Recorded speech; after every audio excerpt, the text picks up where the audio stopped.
Hello! Welcome to Snippets, Bits and Bobs, a channel of weekly videos of eclectic excerpts from classic and contemporary literature, lyrics, and even recipes that I read in a relaxing, soft-spoken ASMR style.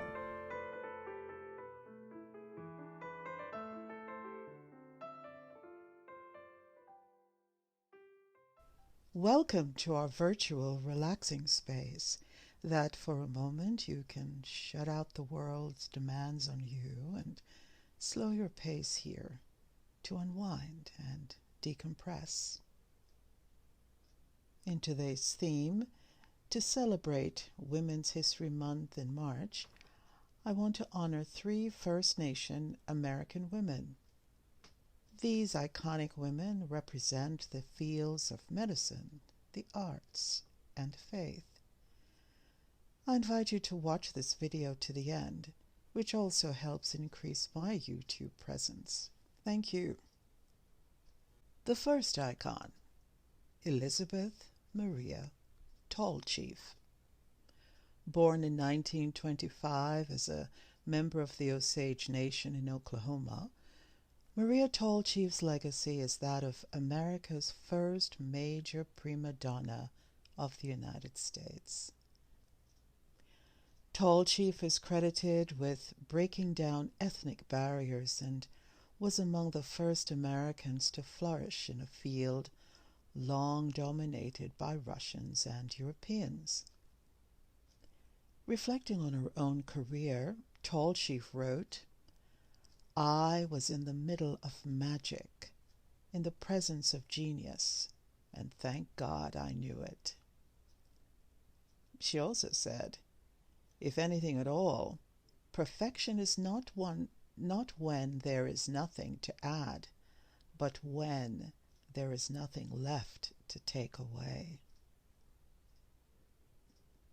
Above all, I wanted to be appreciated as a prima ballerina who happened to be a Native American, never as someone who was an American Indian ballerina. I don't mind being listed alphabetically. I do mind being treated alphabetically.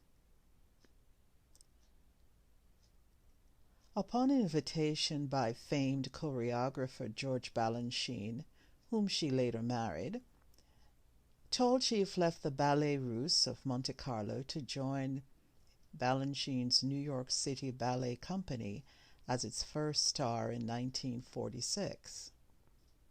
Now, Balanchine's complicated dance technique, along with her passionate and speedy dance style, catapulted her to fame.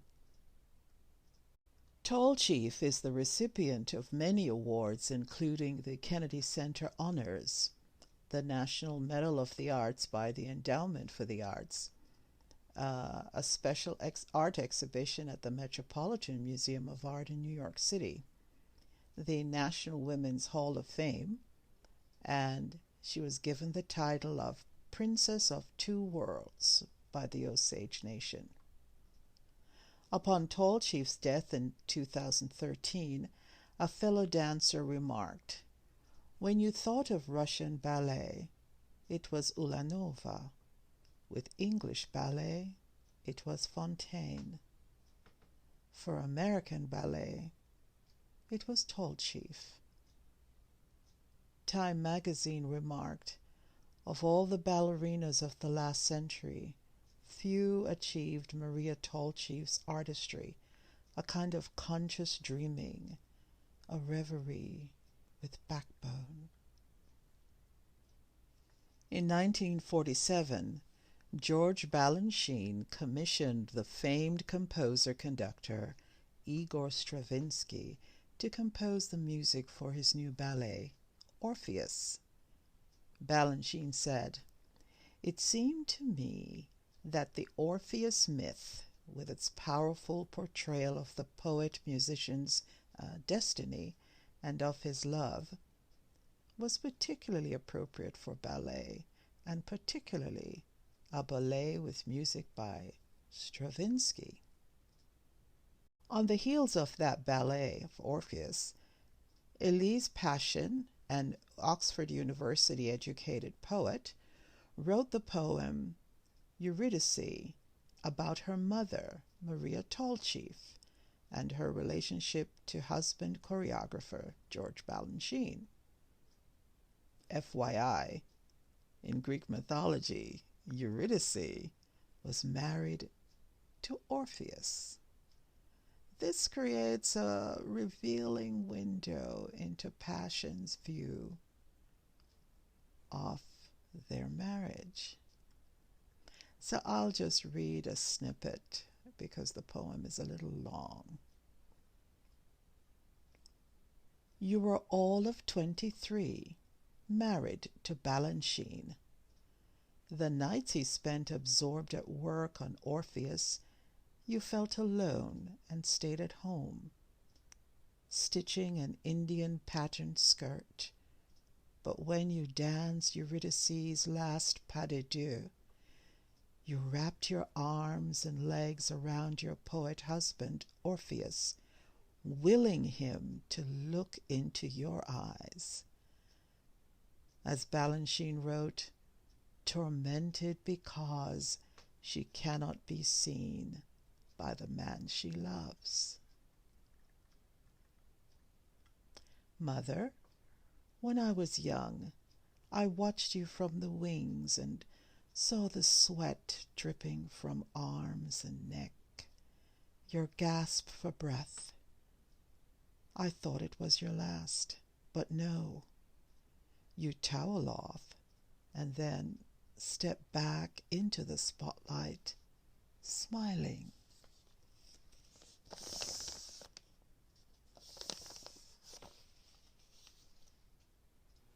Our next icon is Saint Kateri Tekakwitha.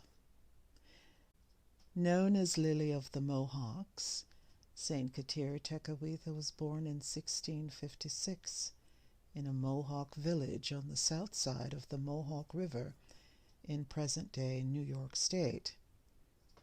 At an early age, she contracted smallpox during an epidemic. Her parents died, and her face was permanently scarred. When she converted to Catholicism at age 19, she was shunned by her community. And during her life, she gave many valuable speeches about God and human life.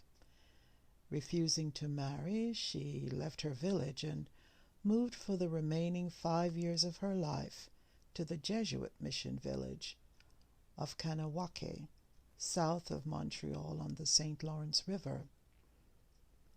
Every morning, even in the bitterest winter, she stood before the chapel door until it opened at 4 a.m. and remained there until after the last Mass. Out from her cabin at dawn and straight away to chapel to adore the Blessed Sacrament, Kateri would attend every Mass, return again during the day to hear instruction, and at night for a last prayer of benediction. Kateri took a vow of perpetual virginity, and upon her death at age 24, witnesses said that her scars vanished minutes later, and her face appeared radiant and beautiful. Kateri Tekakwitha is the fourth First Nation American to be venerated in the Catholic Church, and the first to be canonized to sainthood in 2012 by Pope Benedict XVI. Kateri serves as the patron saint of all First Nation peoples, ecologists, environmentalists, those who have lost parents, people in exile, and people ridiculed for their piety. A couple of Saint Kateri Tekakwitha's quotes include, "I will willingly abandon this miserable body to hunger and suffering, provided that my soul may have its ordinary nourishment. I am not my own. I have given myself to Jesus. He must be my only love. The state of helpless poverty that may befall me if I do not marry doesn't frighten me. All I need is a little food and a few pieces of clothing. With the work of my hands, I shall always earn what is necessary, and what is left over I'll give to my relatives and to the poor. If I should become sick and unable to work, then shall I be like the Lord on the cross. He will have mercy on me and help me, I'm sure. The poverty I am threatened with does not scare me, because so little is needed to give to the necessities of this life, and my labor could provide for it, and I could always find some rags to cover me.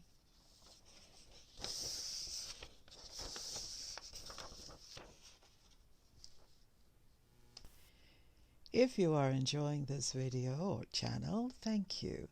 I look forward to gaining 500 subscribers this year. Yes, 500. And I hope you will help me accomplish that goal. You also increase my YouTube presence by subscribing, liking, or commenting on this video. Okay, let's move on to the next female icon. The next First Nation icon is Dr. Susan LaFlèche Picotte. Dr. Susan LaFlèche Picotte was born in 1865 on the Omaha Reservation in Nebraska and is widely acknowledged as the first First Nation American medical doctor. During her lifetime, she fought hard to improve the living conditions of First Nation people by becoming a medical practitioner. Dr. Picotte also helped her fellow Omahas receive money owed to them for the sale of their lands. A few of her quotes: "We who are educated have to be pioneers of Indian civilization. The white people have reached a high standard of civilization, but how many years has it taken them? We are only beginning. So do not try to put us down, but help us climb higher. Give us a chance. I know I shall be unpopular for a while with my people, because they will misconstrue my medical efforts.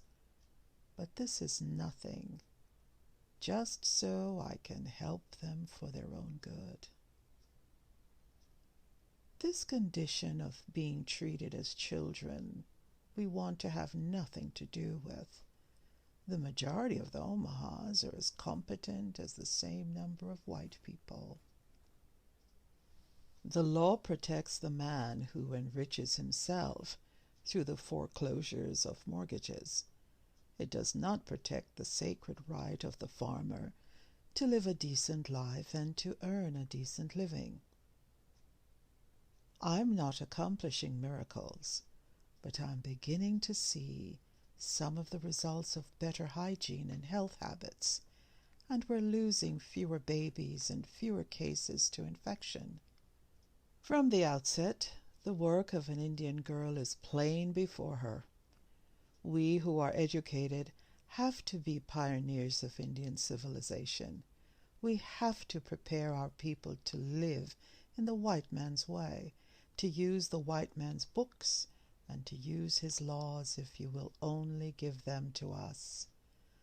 The shores of success can only be reached by crossing the bridge of faith.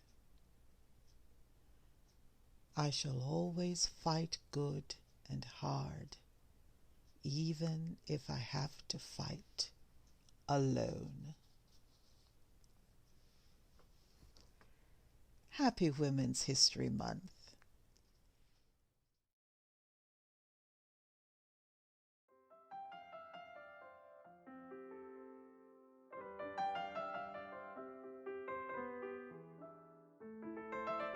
welcome new subscribers. If you haven't already, I invite you to subscribe and hit the like button.